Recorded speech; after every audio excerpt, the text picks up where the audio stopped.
Halo semuanya dan kembali lagi di vlog Ridho Hanif. Dan kali ini kita lagi ada di UNES, ya Semarang. Karena kalau kalian udah lihat video yang Alphard kemarin, nah kita mau bikin video tentang mobil-mobil yang dijual sama Mas Wahid. Tapi bukan tentang Mas Wahidnya, bukan tentang mobilnya. Nah, kali ini ada mobil yang sedang tidak dijual sama Mas Wahid sebenarnya. Karena ini adalah milik Brengki. Ya, ini adalah Suzuki Grand Vitara 2400 cc. Jadi yang cc-nya paling tinggi dan grade paling tinggi. Jadi Grand Vitara ini ada 2000 cc sama 2400 cc.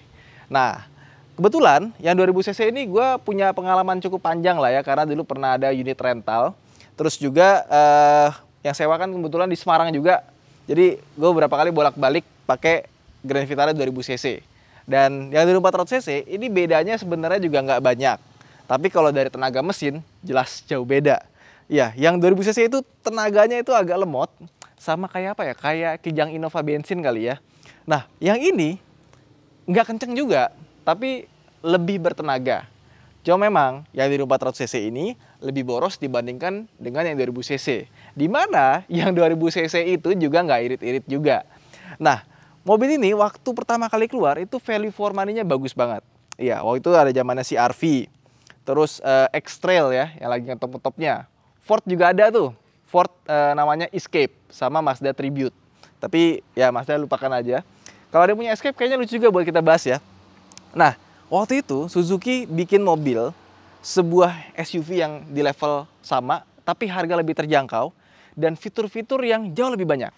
Kayak contohnya, dia udah pakai keyless, jadi kita nggak perlu pakai colok-colok kunci lagi, meskipun kita masih bisa nyolok kunci. Jadi kalau misalkan kuncinya ini habis gitu baterainya ya, yang kita buka dulu ya, ini masih bisa kita lepas, terus masih ada slot buat nyolokin kuncinya. Nah, dan dia belum ada push start stop engine button, jadi meskipun dia udah seperti ini, dia tetap masih diputar. Kurang lebih sama kayak punya Nissan Evalia ya, kurang lebih ya. Terus juga lampu depannya itu udah pakai HID, jadi warnanya dulu putih, cut off-nya juga bagus proyektornya. Gue inget banget dulu ke Semarang, tapi gue lewat jalur selatan karena mau ke Jogja dulu main-main gitu ya. Itu cut off-nya bagus banget. Itu pertama kalinya gue naik mobil dengan lampu dengan cut off sebagus itu. Tahun berapa ya? 2010 apa 2011 dulu kalau nggak salah ya. Terus juga, ntar gue pasang dulu. Susah juga pasangnya. Terus juga mobil ini yang gue paling suka jujur aja ya, tampangnya ganteng. Lihat deh desainnya tuh. Ini mobil udah 10 tahun lebih, tapi desainnya masih jos. Ini kalau salah 2011 nih ya, tapi desainnya ganteng. Sampai sekarang masih kelihatan ganteng. Ada spion tanduknya di sini ya. Kesannya tuh mobilnya tuh laki banget gitu, desainnya tuh mantep gitu. Kalau mungkin kalian lihat CR-V gitu ya, yang generasi 3, generasi 2, kayaknya udah kuno banget gitu ya. Tapi mau melihat mobil ini tuh kayaknya timeless gitu. Ganteng banget. Sampai sekarang pun gue masih suka desainnya. Oke, sama mobil ini yang membedakan dibandingkan dengan SUV di kelasnya pada saat itu ya, dia masih pakai leather frame, belum pakai monocoque. Terus ke samping yuk. Ini bannya. Ini bannya waktu zamannya itu cukup besar, 18 inci. Kalau mungkin mobil zaman sekarang 18 itu udah biasa ya, tapi untuk zamannya ini 18 itu cukup besar, meskipun desainnya itu nggak kelihatan besar. Nah, kalau yang 2400 ada tulisannya 2.4 warna merah, VVT, yang 2000 cc juga ada VVT. Nah, di sign sampingnya ini, sebenarnya mobil ini nggak gede-gede banget ya, panjangnya itu menurut gua cukup. Terus, mobil ini, CBU Jepang, platnya tebel banget. Ini nggak pakai peredam, tapi platnya emang luar biasa tebalnya. Bahkan yang paling bikin wow itu ya, nih, gue soalnya masih inget banget ini mobil. Kap mesinnya itu berat sekali. Dan untuk sebuah Suzuki, ini lihat deh, mesinnya itu tergolong cukup rapi dan kelihatannya tuh berisi gitu. Pas, nggak kelihatan berlobang, bolong gitu, kayak misalnya buka kap mesinnya Jimny R3 kan kesannya kayak masih kosong gitu ya. Ini kelihatan padet gitu, cakep. Oke, yuk tutup lagi. Nah, samping lagi. Kita lompat-lompat gitu ya dari samping ke depan. Nggak apa-apa. Nah, ini dia ada tombol di sini, untuk ngebuka dan kunci. Jadi kayak mobil-mobil zaman sekarang, dan pada zamannya itu canggih banget loh. Bisa kayak gitu. Buka lagi ya. Nah, desain belakangnya pun, meskipun untuk beberapa orang bilang katanya model konde gini itu udah ketinggalan zaman, atau mungkin dibilang kalau yang pakai konde gini biasanya desain-desainnya retro atau klasik. Tapi di mobil ini, meskipun dia punya konde, tetap kelihatannya ganteng. Desain lampunya tuh kotak-kotak gitu ya kan. Terus juga lihat nih. Kebanyakan orang tuh suka nggak sadar kalau plat nomornya itu nggak kelihatan. Jadi plat nomornya itu ditaruh bawah, ada bannya lagi. Jadi bener-bener susah buat ngeliat plat nomor belakangnya. Terus pintunya. Pintunya ini dia cukup ringan karena dia sebenarnya ada pegasnya, jadi dia bisa terbuka otomatis. Tapi pas ditutup, dia tuh ada rasa ini, bentar ya, pas ditutup ya. Ada deret gitunya, ada getaran sedikitnya gitu loh, karena berat pintunya, ada ban di belakang sama memang plat bodinya tebal. Jadi pas ditutup kayak deret gitu. Kayak ada getaran-getaran sedikit. Nah, ini bagian belakangnya. Jujur aja kecil, nggak besar, bagasi cuma segede gini. Di sini karena dia nggak ada ban serep di bawah ya, ada tempat storage yang cukup ada sih, cukup lumayan lah ya. Nggak gede, nggak kecil. Di sini ada tempat buat naro apa namanya, ban serep lagi, dongkrak, toolkit, taruh sini, dan ini rapi. Sama di sini ada colokan 12 volt. Terus kita dikasih tray seperti ini. Nah, yang di sini ini ada tempat penyimpanan bolong seperti itu. Sama di sini juga tempat penyimpanan. Kurang lebih kayak gitu. Belakangnya udah ada defogger ya. Sekarang kita langsung masuk aja ke dalam. Kita tutup ya. Deret gitu. Yuk, masuk ke dalam. Oke. Sekarang kita masuk ke dalam Suzuki Grand Vitara. Ini karena agak gelap, mungkin kita buka aja kali ya. Oke, kita akan tur sedikit tentang mobil ini. Yuk. Nah, seperti ini dia. Ini desain speedometernya. Dan itu ada suara dari ini nih, dari kamera mundurnya. Jadi ini ditambahin kamera mundur, spionnya diganti. Ini mereknya kalau nggak salah Pioneer. Karena head unitnya ini buat diganti itu agak sayang. Karena ini dia pakai in-dash. Untuk zamannya keren karena dia bisa masuk 6 CD sekaligus, bisa MP3 segala macam. Jadi gue dulu waktu belum ngetop tuh USB flash disk ya, itu kerjanya tuh ngebakar CD buat bikin CD-CD musik lagu gitu. Terus yang 2000 cc itu dia belum ada layarnya di sini. Fokus. Oke. Dia masih tombol-tombol puter-puter biasa. Cuma yang 2000 cc itu dia tetap punya mode auto. Kalau ini ada autonya juga, tapi dia udah pakai layar digital di sini. Dia belum dual zone. Sama kalau untuk yang 4x4 di sini ada switch selektornya buat 2H, 4H sama 4L di sini. Tapi berhubung ini yang masih 2WD, jadi nggak ada. Dan ini RWD loh, bukan FWD ya. Sama di sini nih. Kalau misalkan versi yang 2000 cc atau yang non facelift gitu ya, itu MID-nya ada di atas sini. Dan menurut gue jadi lebih rapi sih. Ini jadi kayak tonggolan aneh gitu, tapi ini ada maksudnya. Kenapa ada tonggolan dan ada kayak parutan keju di sini? Karena di atasnya ini ada speaker buat jadi kayak apa ya? Buat kayak three-way tapi di tengah gitu.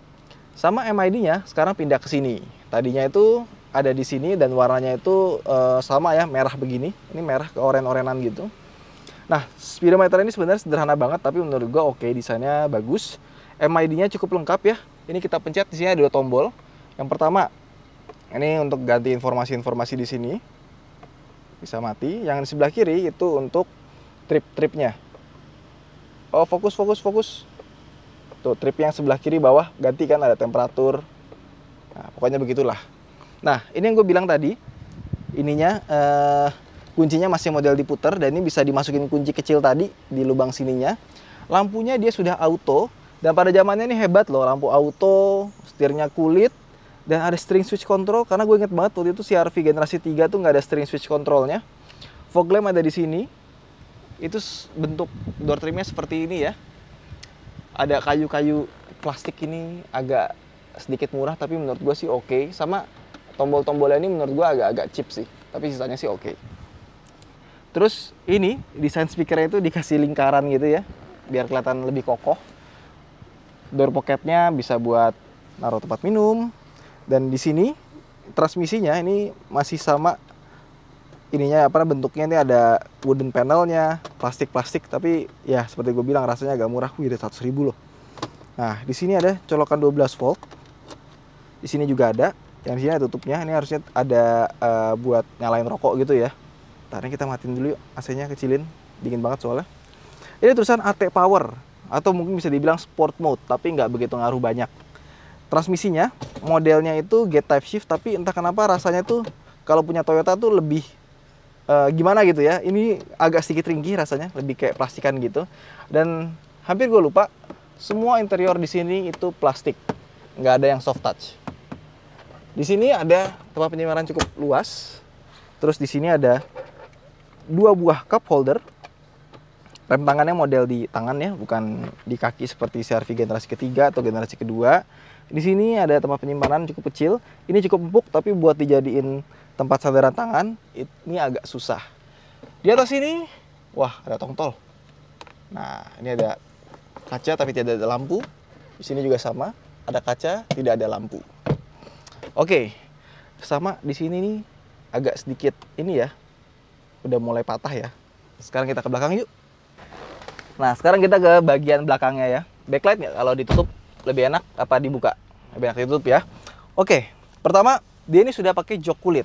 Yang 2000 cc pun juga sudah pakai jok kulit, kecuali yang varian paling bawah yang JLX kalau nggak salah ya.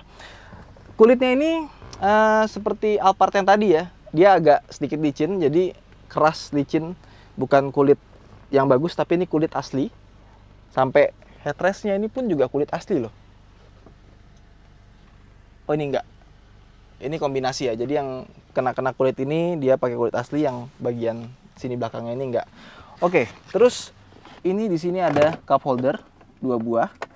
Dan yang unik dari mobil ini, karpetnya ini kombinasi. Jadi biasanya kan kalau mobil-mobil itu kan pakainya bludru. Dia ini pakai karet dikombinasi sama bludru. Dan ini karpetnya masih ori. Dan biasanya kalau misalkan masih ori juga, joknya itu belakangnya dia udah mulai kebuka seperti ini. Dan biasanya dia mulai pecah-pecah. Terus di sini ada armrest, di sini juga ada armrest. Ini juga dikasih kulit ya, sama ininya bagian atasnya sini ini soft touch. Jadi yang tadi itu nggak ada soft touch, tapi di door trim dia ada soft touchnya. Yang bawah plastik biasa, pegangannya juga cukup enak. Di sini ada bantalannya gitu ya. Terus kursinya ini sebenarnya gimana ya? Bagian bawahnya empuk, tapi bagian belakangnya ini agak keras sama rata. Jadi nggak ngikutin kontur badan kita.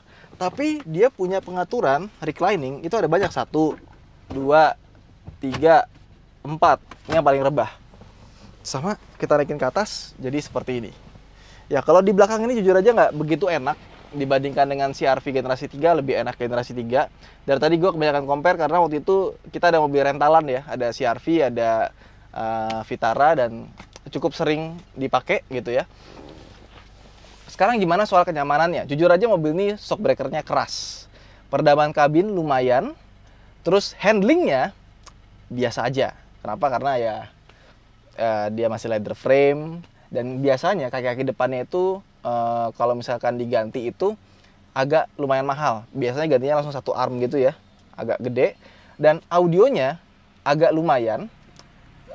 Kalau untuk yang versi 2400 karena ada speaker di tengahnya, ini suaranya agak lebih naik dibandingkan dengan yang versi 2000 cc. Terus apalagi ya?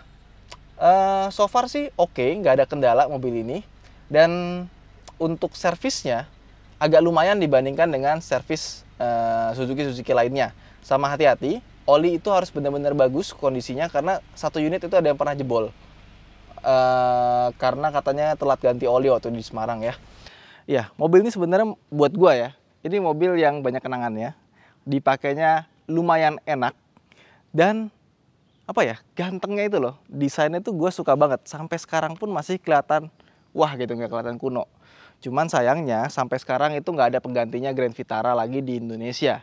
Adanya di luar itu ada Suzuki Vitara, tapi udah beda banget sama Grand Vitara yang ini gitu. Dan kelasnya itu jadi kayak apa ya, kayak di bawahnya lagi, di bawahnya si Grand Vitara yang sekarang. Jadi gimana kesimpulan soal Suzuki Grand Vitara ini? Ini untuk yang 2011 ini, kalau kalian beli secondnya itu yang 2400 itu harganya masih di atas 100 jutaan. Agak lumayan memang. Tapi memang kalau buat gua, mobilnya adalah mobil yang ganteng gitu. Jadi kalau misalkan kalian menilai mobil itu dari bentuk luarnya dulu, ini bisa jadi salah satu pilihan dan kalian buat bosen dengan mobil ini kayaknya tuh lebih lama dibandingkan dengan mobil lain karena emang desainnya gue suka banget. Terus juga pajaknya ini sekitar 4,1 juta, belum progresif, masih yang pertama, plat F. Ini tahun perakitan 2010, tapi registernya 2011. Sama mungkin teman-teman gini, apa ya? Ini mobil bisa dibilang pada saat itu adalah Suzuki yang paling mahal di zamannya. Otomatis kalau misalkan kalian bandingkan dengan Suzuki lain, ini kayak bosnya gitu. Kalau misalkan kalian kerja di Suzuki, pasti bosnya naiknya Grand Vitara. Masa naik mobil merek lain kan nggak mungkin. Jadi kelihatannya kayak kalau lagi ngumpul sama anak-anak Suzuki itu kayak, wah ini bosnya nih ya Grand Vitara ini. Dan hampir kelupaan, rem belakangnya juga sudah cakram. Itu aja mungkin video kita kali ini. Terima kasih telah menonton. Jangan lupa untuk like dan subscribe. Dan buat teman-teman yang punya Suzuki Grand Vitara, bisa langsung komen di bawah seperti apa rasa merawat mobil ini. Terus juga ada pengalaman apa yang seru dan unik dengan mobil ini, bisa langsung komen aja di bawah. Mungkin ada juga yang masih piara. Karena dulu gue cukup sering ngintipin IDGV sih di Kaskus ya.